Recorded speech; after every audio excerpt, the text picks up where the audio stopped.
Hello everyone, स्वागत है आप सभी का आपके अपने YouTube channel Pioneer academy Bakhri में। हम लोग का जो टॉपिक स्टार्ट है वह कंपोजिशन ऑफ फंक्शन। इससे पिछले वीडियो लेक्चर में हम लोगों ने इसके बेसिक डिफिनेशन को पढ़ा था, साथ ही साथ कुछ एग्जाम्पल भी देखा था कि कैसे कंपोजिशन फंक्शन फाइंड किया जाएगा। आज के इस वीडियो लेक्चर में उसी कड़ी को आगे बढ़ाते हुए हम लोग इसके नेक्स्ट कॉन्सेप्ट को समझेंगे। तो नेक्स्ट कॉन्सेप्ट समझने के लिए हमें सबसे पहले कुछ एग्जाम्पल लेना आवश्यक हो जाता है। तो शुरू करते हैं एग्जाम्पल। ये सब एग्जाम्पल जो है आपको बुक में भी मिल जाएगा और बुक के क्वेश्चन को बनाने में हेल्पफुल होगा। साथ ही साथ इस एग्जाम्पल के जरिए ही हम लोग नेक्स्ट कॉन्सेप्ट को समझेंगे। तो सबसे पहले मान लेते हैं कोई दो फंक्शन है। एक फंक्शन है F of X is equal to दिया हुआ है मॉड एक्स प्लस 5, और एक दूसरा फंक्शन दिया हुआ है जी ऑफ एक्स, और G of X is equal to sine X. तो यहाँ पर जो है दो फंक्शन एफ ऑफ एक्स और जी ऑफ एक्स है। हमें निकालना है फॉग एक्स। तो फॉग एक्स को हम लोग लिख सकते हैं F of G of x.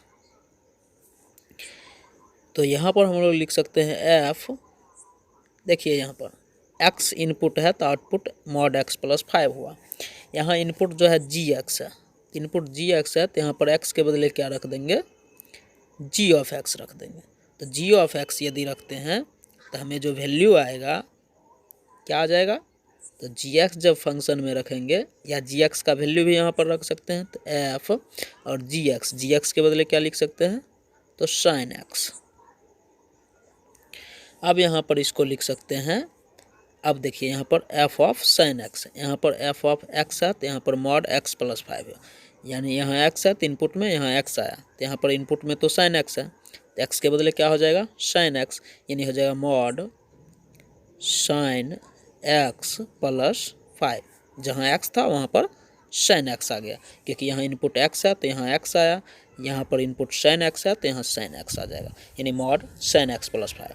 अब ध्यान दीजिए इस एग्जाम्पल में जो है हमें कुछ बेसिक कॉन्सेप्ट यहाँ पर छुपा हुआ है। जैसे कि हम लोग जब कोई फंक्शन लिखते हैं y is equal to F of X, तो यहाँ पर जो है ये कोई फंक्शन है जो कि इंडिपेंडेंट वेरिएबल x और डिपेंडेंट वेरिएबल y के बीच एक रिलेशन जो है तैयार करता है, जिसमें x इनपुट कहलाता है और एफ ऑफ एक्स का पूरा वैल्यू यानी y जो है आउटपुट कहलाता है।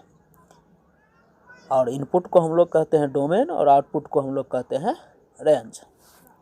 अब यदि यहाँ देखा जाए फॉग एक्स में तो एफ ऑफ जी एक्स, यानी यहाँ पर जो इनपुट है वो एक्स के बदले क्या है, जी एक्स है, और जी एक्स का वैल्यू रखने पर ये जो साइन एक्स है ये साइन एक्स जी एक्स का आउटपुट है, दैट मीन्स जी एक्स का रेंज हो जाएगा। तो ये जो रेंज है ये जी एक्स का आउटपुट यानी जी एक्स का ये रेंज हो गया, और ये वैल्यू जो है किस में जा रहा है, तो ये वैल्यू जा रहा है एफ ऑफ एक्स के इनपुट में, यानी जी एक्स का जो आउटपुट साइन एक्स है वो फॉग एक्स में साइन एक्स इनपुट के टर्म में आ रहा है। इनपुट यानी ये हो गया डोमेन।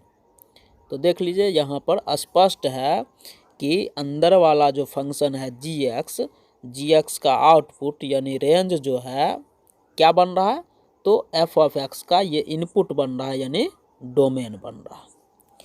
इससे एक बात क्लियर हो जाता है कि function F of G X में क्या होना चाहिए, तो जी एक्स का जो रेंज होना चाहिए वो एफ ऑफ एक्स के डोमेन के बराबर होना चाहिए।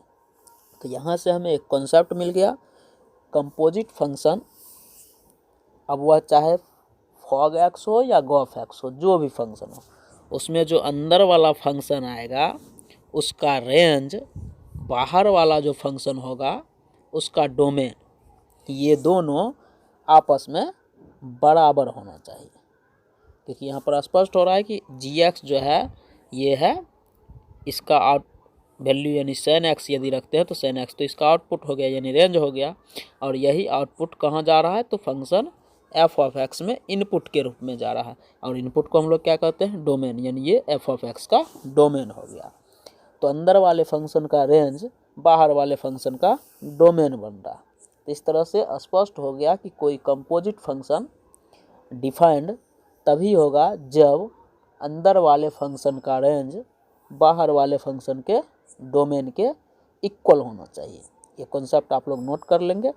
Fog X F of G X कब डिफाइंड होगा तो फॉग एक्स डिफाइंड तभी होगा जब जी एक्स का रेंज एफ ऑफ एक्स के डोमेन के बराबर हो। क्लियर है यहाँ पर? इसी एग्जाम्पल को थोड़ा आगे बढ़ाते हैं हम लोग।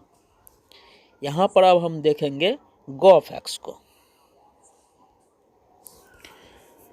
तो यहाँ पर F of X is equal to लिखा हुआ मॉड एक्स प्लस 5 और जी ऑफ एक्स लिखा हुआ है साइन एक्स। अब यहाँ पर हमें डिफाइंड करना है go of X. Go of X को हम लोग क्या लिखेंगे जी ऑफ एफ एक्स। अब यहाँ से लिख सकते हैं जी और एफ ऑफ एक्स का वैल्यू क्या है, एफ ऑफ एक्स का वैल्यू है मॉड एक्स प्लस 5। अब यदि ये वैल्यू यहाँ पर देख रहे हैं कि जी एक्स है तो साइन एक्स है, यहाँ पर एक्स के बदले मॉड एक्स प्लस 5, यानी जहाँ एक्स है वहाँ पर आ जाएगा मॉड एक्स प्लस 5, यानी इसमें आ जाएगा साइन और एक्स के बदले क्या हो जाएगा मॉड एक्स प्लस 5। अब यहाँ देखिए यहाँ पर जो ये मॉड एक्स प्लस 5 है ये एफ एक्स का आउटपुट है। ये आउटपुट को हम लोग क्या कहते हैं रेंज, और ये जो जा रहा है किस में जा रहा है जी एक्स में जा रहा, तो जी एक्स में इनपुट आ रहा, तो यही इनपुट जो है इसका क्या हो गया जी एक्स का क्या हो गया डोमेन हो गया, क्योंकि एफ ऑफ एक्स जो है डाला जा रहा है किस में डाला जा रहा है जी ऑफ एक्स में। तो एफ ऑफ एक्स का वैल्यू आउटपुट यानी रेंज डाला जा रहा है जी एक्स में इनपुट के रूप में, तो ये हो गया डोमेन, यानी यहाँ पर फंक्शन एफ ऑफ एक्स का range function G of X के डोमेन के बराबर होगा। तो स्पष्ट है कोई function G of F X यानी गो ऑफ एक्स कब डिफाइंड होगा जब एफ ऑफ एक्स का रेंज जी ऑफ एक्स के डोमेन के बराबर होगा। इस दोनों टर्म को आप लोग नोट करेंगे। तो कोई फंक्शन फॉग एक्स कब डिफाइंड होगा तो फॉग एक्स डिफाइंड होने के लिए ज़रूरी है कि जी ऑफ एक्स का रेंज यानी range of G of X range किसके बराबर होगा तो एफ ऑफ एक्स के डोमेन के बराबर होगा, डोमेन के बराबर होगा। इसको नोट कर लेंगे। ऐसा आप लोग इतना याद रखिए कि अंदर वाले का रेंज बाहर वाले के डोमेन के इक्वल हो तो कंपोजिट फंक्शन डिफाइंड होगा। क्लियर है? अब देखते हैं कुछ एग्जाम्पल और केवल ये कन्फर्म करना है कि कंपोजिट फंक्शन डिफाइंड है या नहीं है। First example F defined from A to B. F कोई फंक्शन है जो ए से बी में डिफाइंड है। G defined from B to C. अब यदि हमें पूछे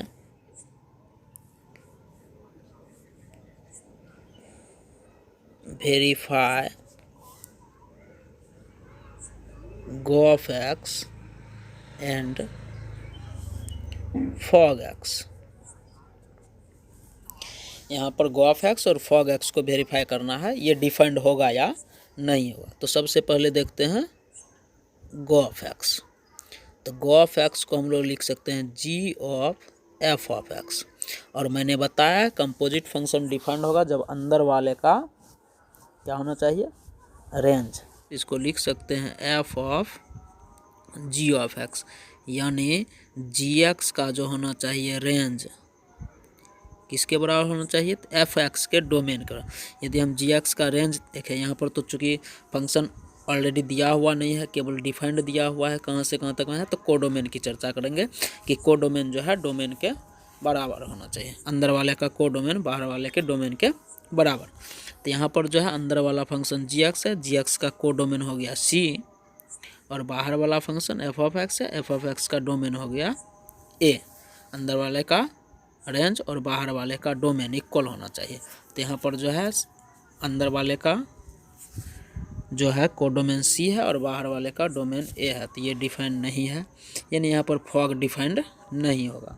बात करते हैं गॉफ का, तो गॉफ को लिख सकते हैं जी ऑफ एफ ऑफ एक्स, यानी एफ एक्स का रेंज, एफ एक्स का रेंज जो है बी है, यहाँ पर बी आ गया, और जी एक्स का डोमेन, जी एक्स का डोमेन जो है क्या हो गया, बी हो गया, यहाँ पर इक्वल है। यानी हम कह सकते हैं कि गॉफ एक्स डिफाइंड है लेकिन फॉग एक्स डिफाइंड नहीं है।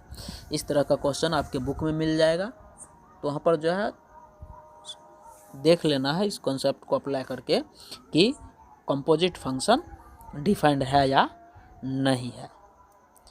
तो आज इतना ही रहने देते हैं, शेष नेक्स्ट कॉन्सेप्ट अगले वीडियो में आप लोगों को मिलेगा।